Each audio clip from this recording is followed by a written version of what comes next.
Penderita asam urat sering diminta menghindari makanan tertentu. Tapi, bagaimana dengan sayuran? Banyak orang langsung berhenti makan berbagai jenis sayur karena takut asam urat kambuh. Padahal, tidak semua informasi yang beredar tentang sayuran dan asam urat itu benar. Ada sayuran yang sering dituduh sebagai penyebab, padahal faktanya tidak sesederhana itu. Kalau salah memahami informasi, justru kebutuhan gizi tubuh bisa ikut terganggu. Di video ini kita akan membahas fakta tentang sayuran dan asam urat berdasarkan pemahaman kesehatan yang lebih seimbang.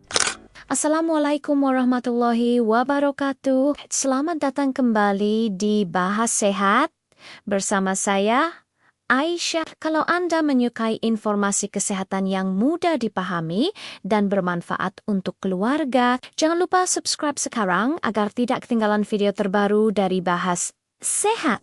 Teman-teman, salah satu pertanyaan yang sering muncul dari penderita asam urat adalah, apakah ada sayuran yang harus benar-benar dihindari? Bahkan tidak sedikit orang yang mulai takut mengonsumsi berbagai jenis sayur karena khawatir kadar asam uratnya meningkat.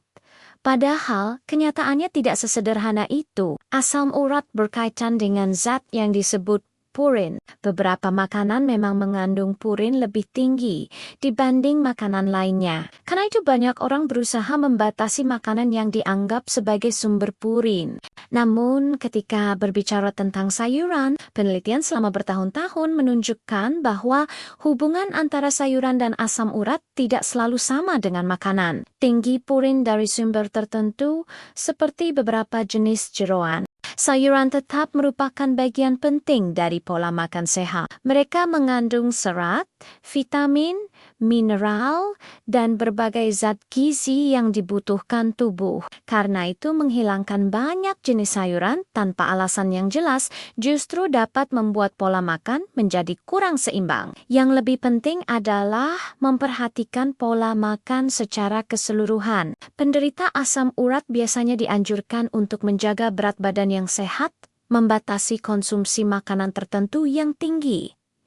Purin, memperhatikan asupan gula tambahan, dan cukup minum air putih setiap hari. Selain itu, aktivitas fisik yang sesuai kemampuan juga memiliki peran penting dalam menjaga kesehatan secara umum. Teman-teman, seringkali kita mencari satu makanan yang dianggap sebagai penyebab utama. Padahal kondisi asam urat biasanya dipengaruhi oleh kombinasi berbagai faktor, mulai dari pola makan secara keseluruhan, kondisi kesehatan, fungsi ginjal, berat badan, aktivitas fisik, hingga faktor genetik. Karena itu pendekatan yang lebih seimbang seringkali lebih bermanfaat dibanding menghindari terlalu banyak makanan tanpa dasar yang jelas. Jika Anda memiliki asam urat dan masih bingung mengenai pola makan yang sesuai, sebaiknya konsultasikan dengan tenaga kesehatan yang memahami kondisi Anda secara menyeluruh. Karena kebutuhan setiap orang bisa berbeda. Teman-teman,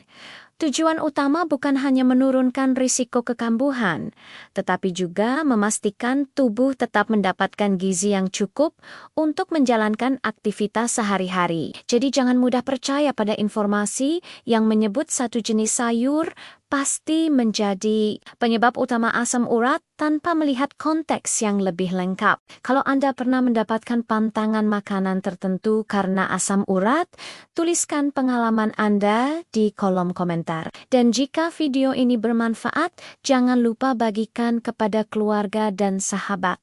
Saya Aisyah dari Bahas Sehat, pamit dulu. Wassalamualaikum warahmatullahi wabarakatuh.